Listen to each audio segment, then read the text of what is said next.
Bueno, vamos a comenzar el programa de hoy diciendo que el comandante de América, el gran revolucionario del siglo pasado y de este, que es Fidel Castro, acaba de cumplir 86 jóvenes años.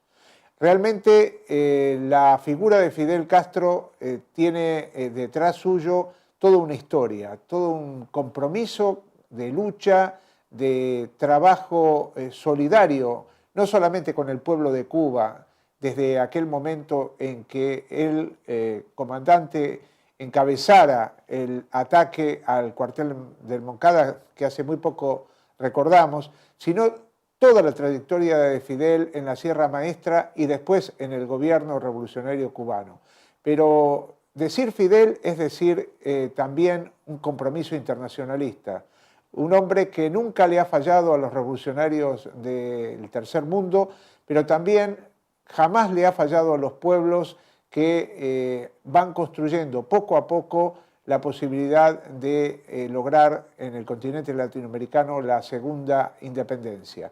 En ese sentido, Cuba ha sido sinónimo, y a través de la gestión de Fidel, de una gran cantidad de médicos, de alfabetizadores, de gente de distinta procedencia que han trabajado junto a los pueblos de América Latina para sacar adelante esta idea de que la rebeldía realmente sirve para avanzar y no para retroceder como muchas veces lo intentan con los discursos nuestros enemigos. Vamos a recordar a Fidel a través de un documental, que son fragmentos de ese documental, que tienen que ver con un libro que escribió el escritor cubano Luis Báez, que es El mérito de estar vivo, y que radiografía parte de los 600 intentos de asesinato a Fidel Castro, atentados que planeó la CIA y los enemigos de Cuba, y que no pudieron concretarse gracias a la eficiencia de la seguridad del Estado y también de la defensa irrestricta que de Fidel hace el pueblo cubano. Vamos al documental. Corre el mes de diciembre de 1956 y en La Habana, capital de la siempre fiel isla de Cuba, la llave del Golfo, se reúnen los agentes de la CIA destacados en las embajadas de Estados Unidos en los países de América Latina. Arthur Garner, el embajador de los Estados Unidos de Norteamérica en Cuba, se reúne con ellos y en una parte conversa con Howard Hume, el jefe de la estación CIA en Uruguay. Una llamada telefónica interrumpe la conversación. Garner explica a los agentes CIA reunidos que el presidente Batista le comunicó la muerte de un agitador estudiantil llamado Fidel Castro, que con una expedición armada trató de penetrar por la zona oriental de la isla en una embarcación. El jefe de la oficina de la United Press International en La Habana transmitió al mundo la noticia de la muerte de Fidel Castro y más tarde la confirmó en un segundo boletín donde llegó a decir que había visto personalmente el pasaporte y los documentos encontrados en el cadáver del líder revolucionario. 2 años después, en enero de 1959, el líder estudiantil que el embajador Garner y la OPI calificaran de revoltoso y anunciaran su muerte, después de recorrer la isla en una caravana histórica, hacía su entrada en la capital, convertido en el comandante en jefe de la joven revolución cubana. Y allí comenzaron los dolores de cabeza para las mentes de los gobernantes estadounidenses.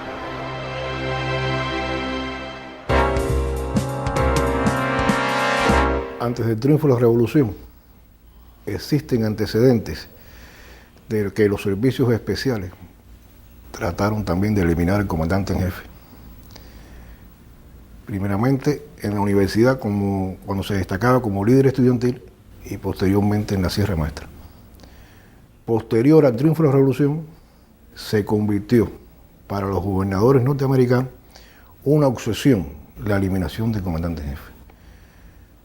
Agentes de la CIA, oficiales, miembros de otros servicios especiales, miembros de organizaciones contrarrevolucionarias radicadas en el exterior, miembros de organizaciones contrarrevolucionarias que operaron en el interior del país en los primeros años fundamentalmente de la revolución, y otros contrarrevolucionarios, digamos que aislados, intentaron asesinar al comandante jefe. A la élite gobernante en Estados Unidos no le podía caber en la cabeza que un casi desconocido revolucionario cubano al frente de una guerrilla de descamisados, como calificaban al ejército rebelde, pudiera estar en el poder, en su traspatio, a menos de 90 millas de su tierra firme, y mucho menos que fuera capaz de desafiar y desobedecer las órdenes y desconocer el mandato de la superpotencia norteña.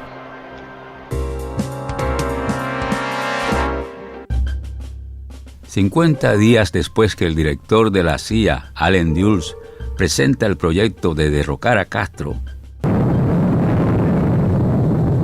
estalla el vapor francés La Couve, cargado de armas y municiones. Más de 100 muertos y más de 250 heridos fue el saldo de víctimas como consecuencia de 2 explosiones a intervalos. Evidentemente, la segunda explosión del vapor La Couve tenía una intención, y era provocar un mayor número de víctimas, sabiendo la solidaridad de nuestro pueblo cuando ocurre un hecho de esa envergadura, cómo acuden gran cantidad de personas como ocurrió en ese momento. Pero además, también conociendo la presencia siempre de nuestros principales dirigentes ante cualquier catástrofe, cualquier tipo de hecho donde hubiera víctimas. Días después, en el entierro de las víctimas y ante una multitud enardecida, Fidel lanza al mundo la hoy histórica frase de patria o muerte.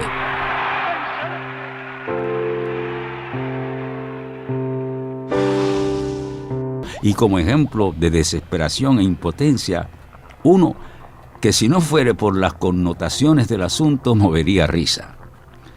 Para destruir la imagen de Fidel, conocido ya como el Barbudo, prepararon hombres para la utilización de sales de talio en los zapatos del jefe, para posteriormente, cuando se pasara la mano por la barba, costumbre común de él, para que después perdiera los pelos. Si algo ha marcado la política de Estados Unidos hacia Cuba en estos 47 años, y de la CIA especialmente, ha sido la subestimación al pueblo cubano y especialmente a Fidel. Podríamos hablar incluso del deleznable hecho de enviarle como regalo un traje isotérmico al presidente cubano, conociendo su afición por la natación subacuática, preparado con una sustancia que afectaría la piel.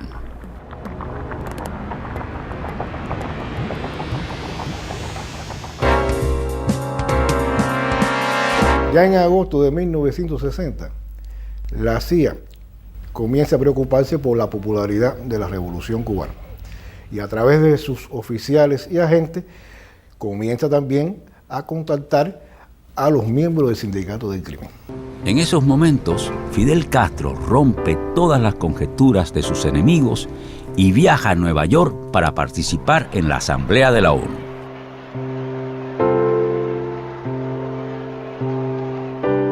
Cuando la primera visita de Fidel a Naciones Unidas, yo estaba en Washington, porque era embajador en la OEA.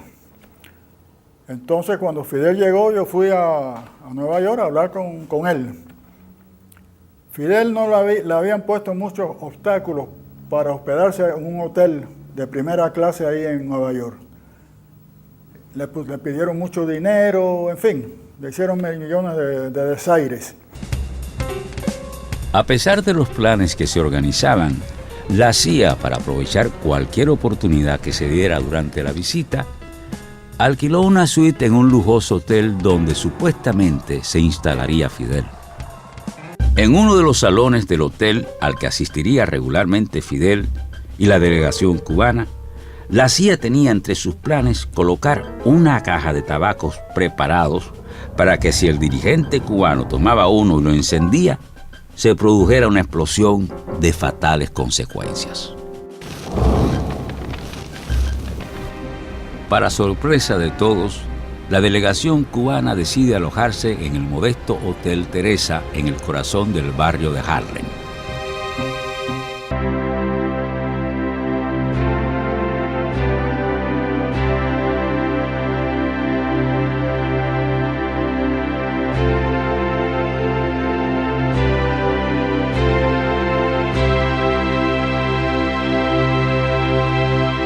Se sintió protegido no solamente, por supuesto, por la gente nuestra en primer lugar, sino por el calor que recibió de toda aquella muchedumbre que siempre estaba frente al hotel. Here you in the United States are accustomed to see government coming for money? No. I came for good relations, for good understanding, for good economical relations. We are now poor country, but in a rich, poor people, but in a rich country. What we want is to work in our rich country. Entré yo en el salón donde él estaba, en el Hotel Teresa. Empezamos a hablar. Cuando yo empecé a informarle de qué estaba sucediendo en la OEA, me dijo, oye, espérate, vamos aquí a acercarnos a la ventana esta, porque a lo mejor hay un micrófono instalado por ahí, no sabemos, y entonces nos pusimos los dos en la ventana, así apoyados, mirando hacia la calle, y hablamos allí de las cosas que yo le iba a informar a él y las cosas que él me dijo, que yo ahora no recuerdo, fíjate, de tantos años de eso ya. Pero bueno, eso fue así. Me acuerdo que la perspicacia de él, ¿no? En el sentido de vamos a cuidarnos, a ver, no voy a hacer que esta gente está copiando algo de eso. Todos los planes CIA durante la estancia en New York se disolvieron en el mar de hombres humildes, sencillos, de luchadores por los derechos civiles y que constantemente rodeaban a Fidel. Tuvieron que desistir del momento, pero la sociedad CIA mafia no se daba por vencida. A pesar de poseer la tecnología y los medios más sofisticados sobre la faz de la tierra, el gobierno norteamericano, sus agencias y sus mercenarios a sueldo no pudieron evitar que Fidel viera la llegada del nuevo milenio. ¿Cuántos atentados sufrió, comandante? Ninguno, pero no llegaron a disparar. Según todos los órganos de inteligencia, fueron alrededor un poquito más de 600 veces. Nunca en la historia contra una sola persona, y menos un jefe de Estado, se había destinado un cúmulo tan enorme de recursos y planes para acabar con su vida. Pocas veces en la historia se ha visto un pueblo más unido alrededor de sus dirigentes, ni a diferentes generaciones de combatientes que han servido con el mismo orgullo y satisfacción a ese pueblo, cuidando y protegiendo la vida de su líder indiscutible. Hombres humildes y desinteresados, muchas veces sin rostros, iluminados con el color del silencio, que como premio solo aspiran a sentirse respetados y queridos por todos. Cuidar a Fidel es un orgullo. Cuidar a Fidel es un privilegio. Y realmente te diría que el protagonismo de tenerlo es de todo el pueblo cubano.